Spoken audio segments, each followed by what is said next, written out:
సముద్రం అల్లకల్లోలంగా మారింది. భారీగా ఈదురుగాలులు వీస్తున్నాయి. సముద్రం 20 అడుగుల ముందుకు వచ్చింది. అలల తీవ్రతకు ఉప్పాడ వద్ద రోడ్డు ధ్వంసమైంది. అటు తుపాను ప్రభావంతో ఈదురుగాలులకు అంతకంతకు పెరుగుతూ వస్తున్నాయి.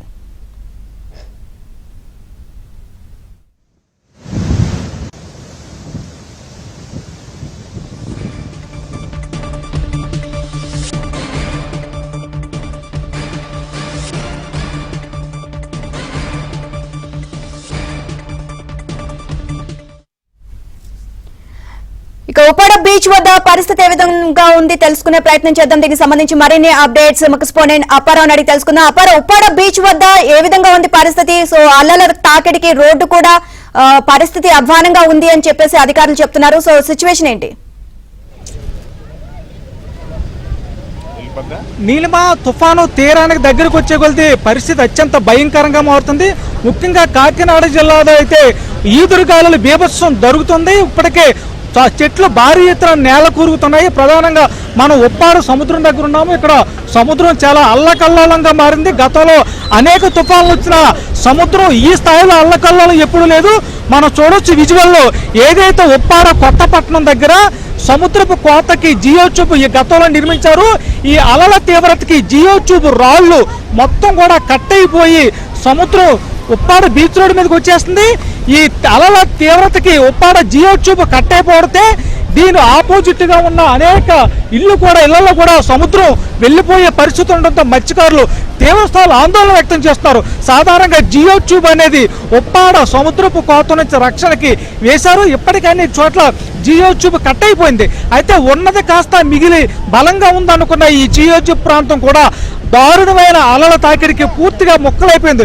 చూడొచ్చు ఏ విధంగా బండరాళ్ళు పేర్చి జియో ట్యూబ్ చేశారో దాని అంతటి కూడా కట్ అయిపోవడంతో సముద్రం ముందుకు వచ్చేస్తుంది. మనం చూస్తున్న ఈ సముద్రం పక్కనే ఉప్పాడ బీచ్ రోడ్ ఉంది. ఇప్పుడు ఈ సముద్రం బీచ్ రోడ్డు మీదుగా పక్కనే ఆనుకొని ఉన్న ఇళ్లలోకి వెళ్ళిపోయే ప్రమాదం ఉండడంతో మత్స్యకారులు కూడా కాస్త ఆందోళన వ్యక్తం చేస్తారు. చూడొచ్చు రాకాసి అలలు ఏ స్థాయిలో చాలా ప్రళయంగా ఉన్నాయో మనం అర్థం చేసుకోవచ్చు. ఉప్పాడలో సాధారణంగా వాయుగుండం అల్పపీడన సమయంలో అల్లకొల్లోలంగా ఉండడం చూసాం. కానీ ఈ స్థాయిలో సముద్రం ఒక భయంకరంగా సముద్రం మధ్యలో ఏ విధంగా అలల తాకిడి దారుణంగా ఉంటుందో ఈ ఒడ్డును కూడా ఇక్కడ పూర్తిగా భయంకరంగా నురగలు కక్కుతూ ఇసుకతో పెను రాకాసి అలలు దారుణంగా తాకుతున్నాయి. మనం చూడొచ్చు విజువల్లో ఈ అలల తాకిడికి సముద్రం ముందుకు వచ్చి జియో ట్యూబ్ కట్ అయిపోయిన పరిస్థితి ఉందంటే ఏ స్థాయిలో ఉందో అర్థం చేసుకోవచ్చు. మరొక చూస్తుంటే తుఫాను తీరం దగ్గరకు వచ్చే కొలిది ఒక విచిత్రమైన వాతావరణం కూడా కొనసాగుతుంది. ఒక పక్క ఈదురుగాలు, ఒక పక్క వర్షం, ఒక పక్క సముద్రం అలల తీవ్రత, పైన విపరీతమైన ఎండ, ఆ విచిత్ర వాతావరణంతో దారుణమైన పరిస్థితి నెలకొని మనం చూడొచ్చు. గాలుల తీవ్రత ఏ విధంగా ఉన్నాయో, చెట్లు కూడా ఇప్పుడు మన దగ్గర అలల తీవ్రత ఎక్కువగా ఉండడం, జియో ట్యూబ్ కట్ అయిపోయిందని సమాచారం తెలిసి పిఠాపురం టీడీపీ సీనియర్ నేత మాజీ ఎమ్మెల్యే వరం గారు కూడా వచ్చారు. ఒకసారి మాట్లాడి చూద్దాం. సార్, అలల తీవ్రతకి జియో ట్యూబ్ కూడా కట్ అయిపోయింది. గతంలో ఈ తుఫాన్లు వచ్చాయి కానీ ఈ స్థాయిలో మీరు ఎప్పుడైనా చూసారా? ఇంత దారుణమైన స్థాయి ఘోరంగా ఉన్న స్థాయి ఎప్పుడు కూడా చూడలేదు. ఉద్యుత్ టైంలో కూడా ఇంత కనపడలేదు. ఇప్పుడు మనం కొత్తపట్నం దగ్గర ఉన్నాం. ఇటు సుబ్బంపేట కానీ, ఇక్కడ బర్మా కాలనీ కానీ, అదేవిధంగా ఉప్పాడు కానీ, అటు మాయాపట్నం కూడా ఇదే విధంగా రఫ్గా ఉంది. ఎప్పుడు తెగిపోతే రోడ్డు గ్రామంలోకి వచ్చేస్తున్న భయం కూడా, ఆందోళన కూడా ఉంది. ఇదే పరిస్థితి కోనపేటలో కూడా ఉంది. ఎక్కడికక్కడ ప్రభుత్వం అప్రమత్తం చేసి పునరావాస కేంద్రాలకి కూటమి పార్టీలో ఉన్న కార్యకర్తలందరం కూడా పునరావాస కేంద్రాలకి తరలిస్తూ వెళ్తూ ఉన్నాం. యువకులు ఉన్నారు తప్పితే పెద్దవాళ్ళందరూ కూడా పునరావాస కేంద్రాల్లో ఉన్నారు. అలాగే ఎన్డీఆర్ఎఫ్ యొక్క టీమ్స్ కూడా అన్నీ ఉన్నాయి. ఏది జరిగినా ప్రాణ నష్టం జరగకూడదని చంద్రబాబు నాయుడు గారు ఇప్పుడు టెలికాన్ఫరెన్స్లో కూడా చెప్పడం జరిగింది. తెలుగుదేశం పార్టీ కార్యకర్తలందరూ కూడా అలర్ట్గా ఉన్నారు. ఎక్కడికక్కడ అధికారులకి సహాయ సహకారాలకి ఈ జిల్లా కలెక్టర్ గారు కూడా రాత్రి పగలు మొత్తం ఆఫీసర్స్ అందరూ కూడా పనిచేస్తూ ఉన్నారు. ఎట్టి పరిస్థితులన్నీ ఎదుర్కొంటాం. తుఫాను తీవ్రత అనేది సాయంత్రం మరింత పెరిగే అవకాశం ఉంది. సముద్రం ఇప్పటికే చాలా భయానకంగా మారింది. జియో ట్యూబ్ కూడా కట్ అయిపోయింది. సముద్రం మరింత ముందుకు వస్తున్న పరిస్థితుల్లో ఇక్కడ స్థానిక మత్స్యకారులను తరలించే అవకాశం ఉందా?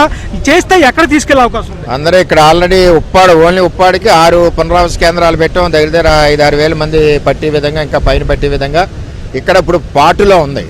పాటులో ఉంటే అర్థం ఏంటంటే కొంత సముద్రం వెనక్కి వెళ్తుంది, ముందుకు వెళ్తుంది. రేపు పోర్ట్ వచ్చాక ఇంకా ఎక్కువ పెరుగుద్ది. అంచేత ఏంటంటే సాయంత్రానికి ఇంకా పెరిగే అవకాశాలు చాలా ఎక్కువగా ఉన్నాయి. దాన్ని దృష్టిలో పెట్టుకుని అందరినీ కూడా పునరావాస కేంద్రాలకు పంపిస్తున్నాం. ఓ పక్క ఉప్పాడ వద్ద సముద్రం అల్లకల్లోలంగా ఉంది, మరొక చూస్తుంటే ఏలేరు దగ్గర కూడా వరద తీవ్రతకి అక్కడ హైవే కూడా కట్ అయ్యే అవకాశం ఉందంటున్నారు. అక్కడ పరిస్థితి ఏంటి? ఇప్పుడు ఏలేరు నుంచి కూడా పిఠాపురం శివరాయి కట్టు కాబట్టి ఏలేరు ఫ్లడ్ అంతా ఇక్కడికే వదిలేస్తున్నారు.